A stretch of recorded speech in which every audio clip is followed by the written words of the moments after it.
Hello YouTube! Today I'm going to be rounding off the last of my Insecticon reviews with this guy.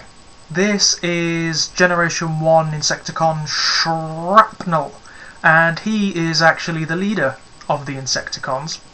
Even though he doesn't seem to be the most intelligent of them, he's not stupid by any stretch of the imagination. He's just like most Decepticons, mental. In every single portrayal of the character, he's a complete nutcase. But he is also the most physically dangerous of them, so he's the leader. That's the way it works in the Decepticon hierarchy. Shrapnel appeared originally in the Generation 1 cartoon and has been pretty prominent throughout the first 2 seasons, and then he sort of disappeared after the movie. Didn't really do much after that. He did appear very, very occasionally in the background of the 3rd season cartoon, but not very much, and he wasn't very prominent in the comics either. Apart from in the Dreamwave comics, the Generation 1 Dreamwave comics, the portrayal of the Insecticons in that was fucking brilliant. They seemed to take on very insect-like characteristics. They weren't even like Decepticons anymore. They sort of fashioned hives out of any metal and organic material they could scavenge, and they even manufactured techno-organic eggs in which they bred clones of themselves. It's really strange, really fantastic. There are lots of little horror movie references in the comic panels to Alien and that sort of thing. It's absolutely brilliant.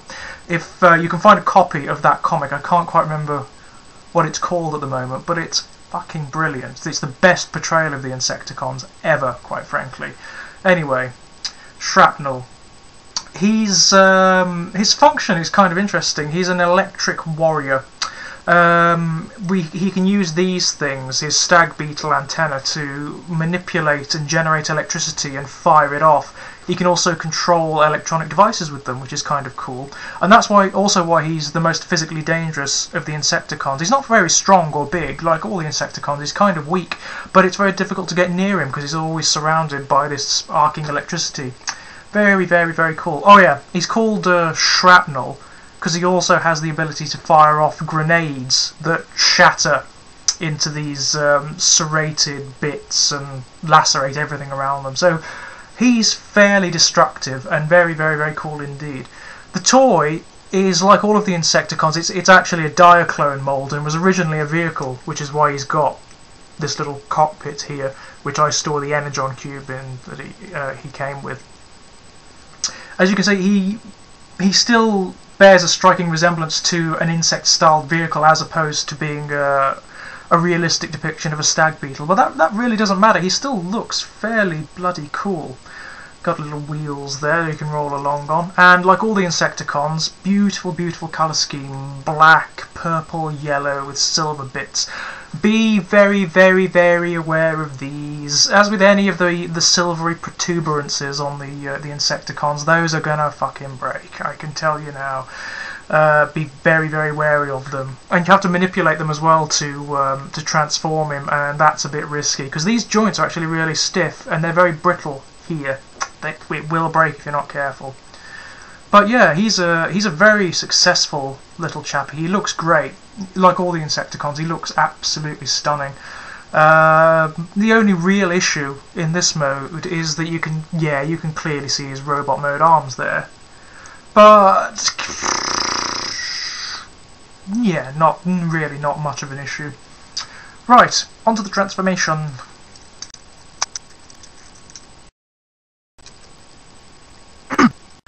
And there you have it.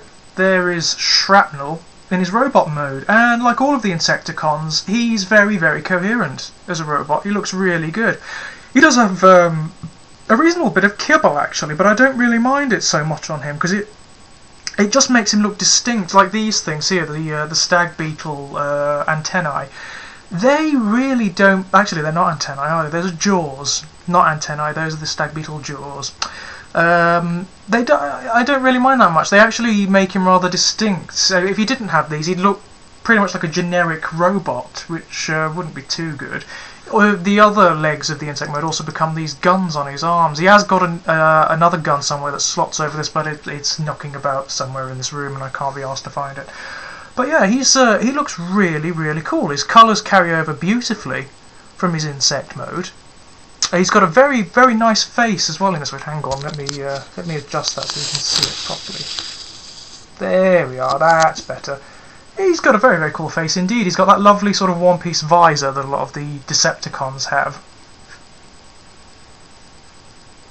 And he's just a very fitting part of the Insecticon team. I think he looks great. So there we are.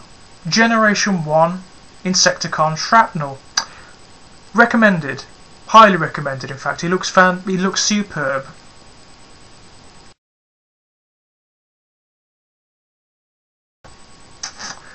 Hello YouTube. Today I'm going to be finishing off